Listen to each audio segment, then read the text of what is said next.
Bismillahir Rahmanir Rahim. Alhamdulillahi Rabbil Alamin, wassalatu wassalamu ala khairu khalqi nabiyina Sayyidina Muhammad wa ala alihi wasallam. Ndugu viongozi wa msikiti, viongozi mbalimbali mliopo, waumini wenzangu nyote kwa pamoja, assalamu alaikum wa rahmatullahi ta'ala wa barakatuh. Na mwanzo naomba ni kuungane na nyinyi katika kumshukuru Mwenyezi Mungu alhamdulillah kwa kutujalia fadhila hii tukaweza kushiriki na kutimiza sala hii ya Ijumaa katika ardhi tukufu ya msikiti huu. Tumshukuru kwa sababu wapo wenzetu wengine ambao walitaka hili walipate, lakini kwa dharura mbalimbali zilizoko nje ya uwezo wao wameshindwa hili kulipata. Lakini wapo wenzetu wengine ambao hawana dharura yoyote, lakini tu mioyo haikukunjuka, wakaona umuhimu wa kulitimiza hili. Kwa hivyo hao ni wenye hasara kubwa zaidi. Sisi ambao Mwenyezi Mungu alhamdulillah katunyoosha, tukanyooka, nafsi zetu zikanyooka, zikakumbuka wajibu huu, wajibu wetu tumshukuru Mwenyezi Mungu kwa hili. Ndugu waumini wenzangu, leo ni siku ya Ijumaa, na siku ya Ijumaa tumefaradhishiwa kuwaidhiwa, kupewa mawaidha kama ni sehemu ya sala hii tukufu ya Ijumaa, na alhamdulillah khatibu kalitimiza hilo, akatupa darsa zuri juu ya uzawa wa tume katika watukufu katika dini yetu, pamoja na uzawa wake wote, kuanzia mama na yeye mwenyewe vile vile Nabii Isa alayhi salam. Hili ni muhimu kulikumbuka, kwa sababu ndio tunayosema ndiyo faida moja ya Uislamu, kwamba Mwenyezi Mungu katujalia neema kwanza ya kitabu bora ambacho kimeeleza kila kitu kilichokuja kabla na kikapotoshwa. Qur'an tukufu imekuja kukinyosha, na yaliyokuwa yatakuja baadaye hayajazungumzwa kwenye Qur'ani, pia tumeelezwa, tumekumbushwa takriban kila kitu, tumesomeshwa kila kitu katika Qur'an tukufu, na tukapata na mwalimu aliyekuwa bora kabisa, mtume wetu Muhammad sallallahu alaihi wasallam. Sasa ukiyachanganya haya na wasaidizi wa hata yeye alipoondoka, ambao anaendelea kuifanya kazi hii ya kutusomesha, kwa ujumla wake utasema kwamba Mwenyezi Mungu wa kuwa Waislamu, basi Mwenyezi Mungu katupa neema kubwa sana. Na kwa sababu katika nchi yetu wengi wetu au kwa sehemu kubwa ni Waislamu, basi pia nchi yetu imepewa neema kubwa sana kwa kuwa na watu wake wengi ni Waislamu. Lililobakia nadhani ni sisi wenyewe kujiuliza, nchi yenyewe na tunawamiliana nao wanafaidika na huo au hiyo sisi kwa Waislamu? Haki ilitegemewa kwamba ukiwa Muislamu basi katika ngazi yoyote au katika jambo lolote lile unalolifanya, basi ionekane na mtu ashukuru kama hili kalifanya Muislamu. Ikiwa wewe ni mfanyabiashara, anategemewa mnunuzi afaidike kwamba muuzaji ni Muislamu, kwa sababu hatokunjwa, kwa sababu hatodhulumiwa, kwa sababu atatimiziwa hatuuziwa kitu kilichoghushiwa. Huo ndio Uislamu. Ikiwa wewe ni mwalimu, basi inategemewa kwamba mwanafunzi afaidike zaidi, kwa sababu anayemsomesha ni Muislamu, atafata miiko na yanayotakiwa katika Uislamu. Ikiwa wewe ni daktari, nategemewa mgonjwa afaidike, kwa sababu atapata huduma kutoka kwa mtu ambaye ana mila, ana itikadi, ana akhlaki za Kiislamu. Inategemewa hivyo hivyo katika jambo lolote tunalolifanya. Kama ukiwa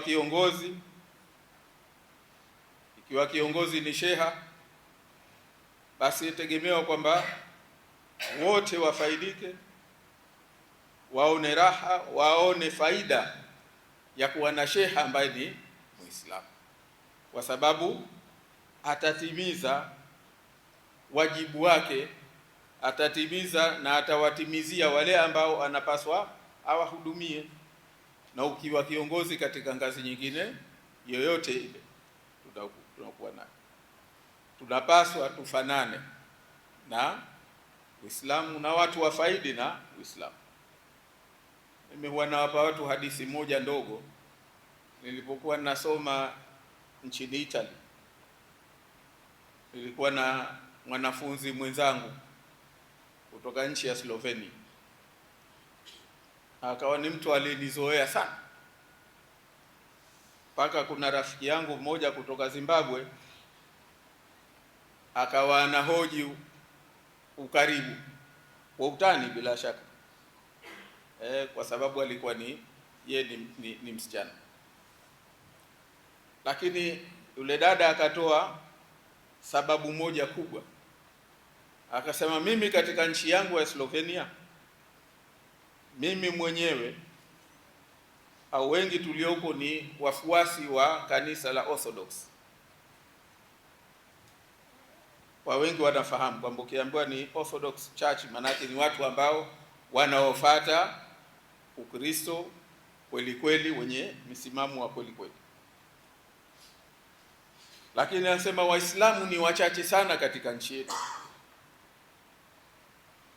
Lakini ajabu ni kwamba akifanya jambo Muislamu katika nchi yetu sisi, inakuwa ni hadithi mjini kwamba basi hili kafanya Muislamu. Lakini sisi wenyewe wafuasi wa Orthodox, hata mtu ukisikilikana kafanya jambo gani, haiwi ajabu wala haiwi ni jambo la kuzungumza. Lakini akifanya Muislamu, basi linakuwa ni jambo la kuzungumzwa, jambo lile lile ambalo ni la kawaida sana akifanya mtu wa madhehebu nyingine.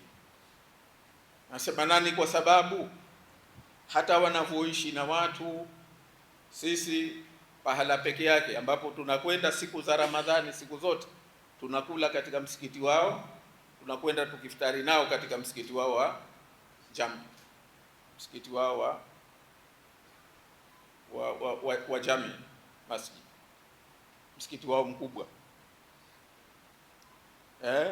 Siku za sikukuu, siku za Ijumaa.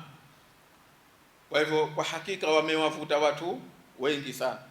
Akasema hata mimi mwenyewe, tatizo kwangu, kwetu, kwenye familia yetu sisi, nikisema leo nimetoka kuingia Muislamu mtapata shida, lakini kwa hakika navutika sana na Uislamu. Hiyo ndio miongoni mwa ushahidi wa kwamba kama Waislamu watafata